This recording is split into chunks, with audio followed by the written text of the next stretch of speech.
சோனாக்குரியும் கோரிக்காவும் ஒரே காட்டுலதான் வாழ்ந்து வந்தாங்க. இவங்க ரெண்டு பேருமே நெருங்கிய தோழிகளா இருந்தாங்க. சோனாக்குருவி கிட்ட மத்தவங்களுக்கு உதவுற குணம் இருந்தது. ஆனா கோரிக்காவ மனசு பூரா பேராசை மட்டும்தான் இருந்தது. அடுத்தவங்களுக்கு உதவுறத பத்தி எப்பவுமே நினைச்சு பார்க்காது. ஒரு நாள் இவங்க ரெண்டு பேரும் உணவு தேடி பறந்து போனாங்க. இப்படி பறந்து வந்தவங்களுக்கு உணவு எதுவும் கிடைக்காதான்னு ஒரு மரத்து மேல உட்காந்து பேச ஆரம்பிச்சாங்க. சோனா, வா, நம்ம காட்டுக்கும் வலது பக்கம் இருக்கிற நியூ ஃபாரஸ்டுக்கு இன்னைக்கு நாம போறோம். அங்க நிறைய தானியங்கள் இருக்குன்னு கேள்விப்பட்டேன். இல்ல கோரியக்கா, நாம அங்க போக வேண்டாம். இடது பக்கம் இருக்கிற ஓல்டு ஃபாரஸ்டுக்கு போவோம். அங்க மரங்கள் ரொம்பவும் பெருசு பெருசா இருக்கு. அதனால நமக்கு கண்டிப்பா சாப்பிட பழங்கள் ஏதாவது கிடைக்கும். சோனா, நீ சொல்ற இடத்துல எதுவுமே கிடைக்காது. அந்த இடம் வறண்டு போயிருக்குன்னு கேள்விப்பட்டேன். கோரியக்கா, நான் சொல்றத கேளுங்க. இன்னைக்கு ஓல்டு ஃபாரஸ்ட் பக்கம் போகணும்னு என் மனசு சொல்லிக்கிட்டே இருக்கு. அங்க போனா கண்டிப்பா நமக்கு ஏதாவது கிடைக்கும். பிறகு கோரிக்கா சோனாக்குரிய பேச்ச ஏத்துக்குச்சு. பிறகு இவங்க ரெண்டு பேரும் ஓல்டு ஃபாரஸ்ட நோக்கி பறந்து போனாங்க. இப்படி பறந்து போனவங்க சீக்கிரமாவே ஓல்டு ஃபாரஸ்டுக்கு போய் சேர்ந்துட்டாங்க. இவங்களுக்கு ரொம்பவும் தாகமா இருந்ததால அங்க இருந்து ஒரு கிணத்துக்கிட்ட போய் உட்கார்ந்தாங்க. பிறகு இந்த ரெண்டு பேரும் தண்ணீர் குடிக்கிறதுக்காக அந்த கிணத்தை எட்டி பார்த்தாங்க. பாவம், அந்த கிணத்துல தண்ணீரே இல்ல, சுத்தமா வறண்டு போயிருந்தது. சோனா, எனக்கு ரொம்ப தண்ணி தாகம் எடுக்குது. இந்த கிணத்துல தண்ணி இருக்குன்னு நினைச்சு வந்தோம். ஆனா இது வறண்டு போய் கிடக்கு. இதுக்கப்புறம் நாம தண்ணீரை தேடி எவ்வளவு தூரம் அலைய போறோம்னு தெரியல. இந்த கிணறு நிறைய தண்ணீர் இருந்தா எவ்வளவு நல்லா இருக்கும். நாம எங்கேயும் அலையாம அந்த தண்ணீரை குடிச்சு நம்ம தாகத்தை தீர்த்துக்கலாம். சோனாக்குருவி இப்படி சொல்லி முடிச்ச உடனே அந்த கிணத்துக்குள்ள இருந்து ஒரு குரல் கிடைச்சு. குருவி, உங்களோட நிலைமைய நினைச்சா ரொம்பவும் பரிதாபமா இருக்கு. அதனால உங்களுக்கு நான் இப்பவே தண்ணி கொடுக்கறேன். அதை குடிச்சு உங்க தாகத்தை தீர்த்துக்கோங்க. இப்படி அந்த கிணறு சொன்னதும் அந்த கிணத்துல இருந்து கண்ணை பறிக்கிற ஒளி வெளியே வந்துச்சு. அது வந்த கொஞ்ச நேரத்துல அந்த கிணறு பூரா தண்ணீரால நிரம்பிடுச்சு.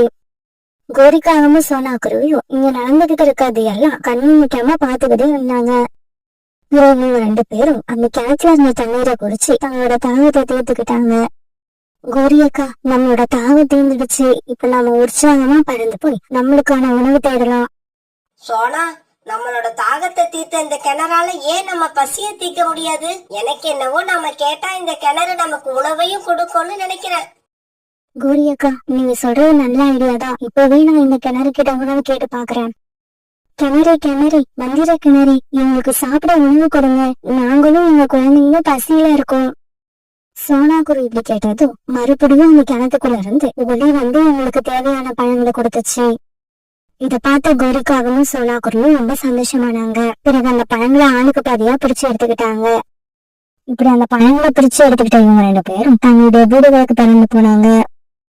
காலுஜி, உங்களுக்கு ஒரு விஷயம் தெரியுமா? நம்ம காட்டுக்கும் பக்கத்துல இருக்கிற ஓல்டு ஃபாரஸ்ட்ல ஒரு மந்திர கிணறு இருக்குது.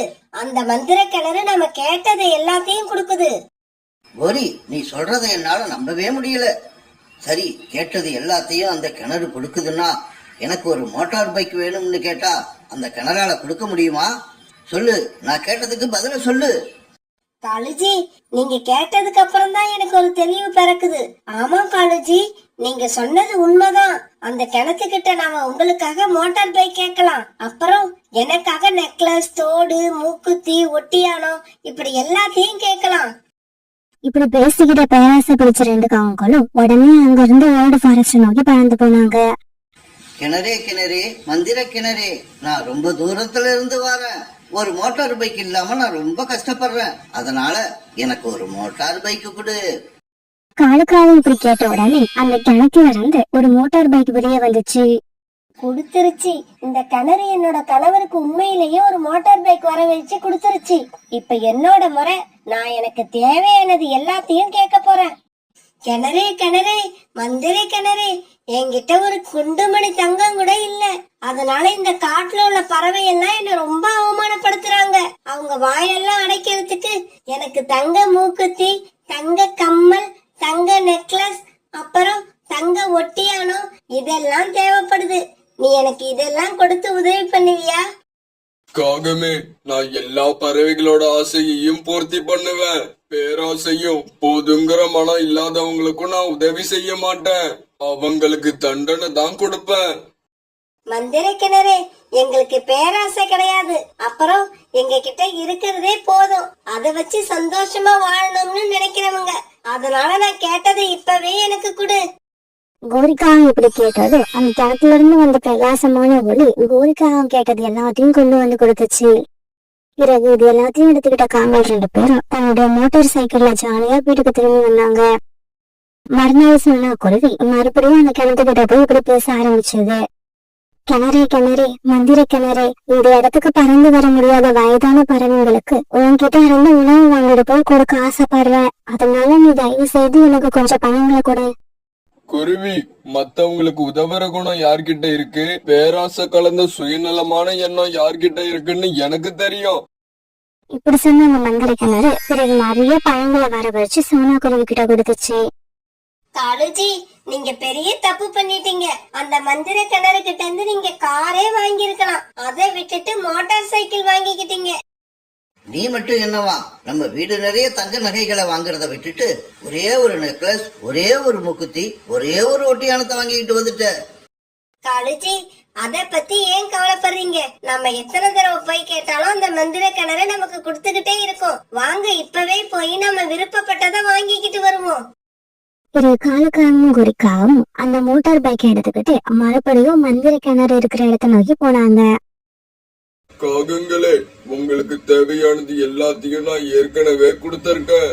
அப்புறம் எதுக்கு மறுபடியும் என்கிட்ட வந்தீங்க? மந்திர கிணறு, ஒரு பெரிய தவறு நடந்துருச்சு.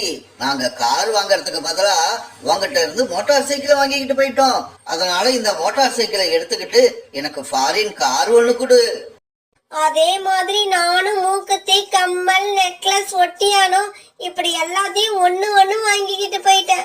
எல்லா ஃபங்க்ஷனுக்கும் ஒரே டிசைன்ல இதையெல்லாம் போட்டுக்கிட்டு போனா பாக்குறவங்க என்ன பத்தி என்ன நினைப்பாங்க? அதனால எனக்கு டிசைனா தங்க நகைகளை கொடு. அதாவது நீ கொடுக்கிற தங்க நகைகளால என்னோட வீடு நிரம்பி வழியணும். காகங்களே, நீங்க கேட்டதையெல்லாம் நான் உங்களுக்கு கொடுக்கணும்னா உங்களுக்கு கொடுத்ததையெல்லாம் நான் திருப்பி எடுத்துப்பேன். உங்களுக்கு சம்மதமா? தாராளமா எடுத்துக்கலாம். இது எங்களுக்கு தேவையே இல்ல.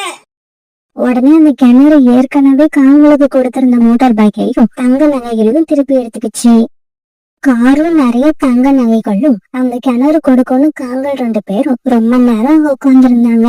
ஆனா கிணறு எதையும் கொடுக்கவே இல்லை.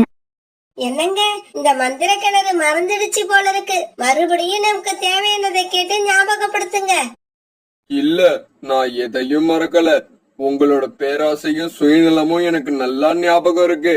உங்கள மாதிரி குணம் கொண்ட பறவைகளுக்கு நான் எப்பவுமே உதவ மாட்டேன். அப்படின்னா நாங்க கேட்ட காரும் நகைகளும் எங்களுக்கு கிடைக்காதா? கண்டிப்பா கிடைக்காது. நீங்க இங்க இருந்து போகலாம். இது அநியாயம், அக்கிரமம். காரும் நிறைய நகைகளையும் கொடுக்காட்டி கூட பரவாயில்ல. எங்க கிட்ட இருந்து எடுத்துக்கிட்ட அந்த மோட்டார் பைக்கையும் நகைகளையும் மட்டுமாவது கொடு. நாங்க இப்பவே இந்த இடத்தை விட்டு ஓடிடுறோம். முடியாது. போதுங்கிற மனமே இல்லாத உங்களுக்கு இதுதான் தண்டனை. இதுக்கு மேலயும் இங்க நின்னுகிட்டு இருந்தீங்கன்னா உங்களையும் இழுத்து இந்த கிணத்துக்குள்ள போட்டுருவேன். அந்த கிணறு இப்படி சொன்னுடன் பயந்து போன காலுக்காவும் குறிக்காவும் அந்த இடத்த விட்டு பறந்து போக ஆரம்பிச்சாங்க. காலேஜி, இருக்கிறத விட்டுட்டு பறக்கிறதுக்கு ஆசைப்படக்கூடாதுன்னு எங்க அம்மா அடிக்கடி சொல்லுவாங்க. அதோட அர்த்தம் எனக்கு இப்பதான் புரியுது.